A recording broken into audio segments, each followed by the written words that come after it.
Number 1, you have to be able to make them in under 15 minutes or else mom thinks you're procrastinating. Number 2, no greasy fingerprints because that wouldn't be good. Number 3, you have to be able to eat them with mostly one hand because otherwise you can't do it.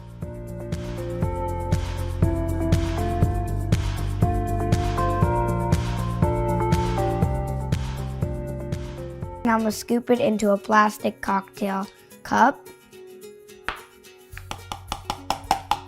I'm trying not to let it get in the side of the glass. Next up, let's do our veggies.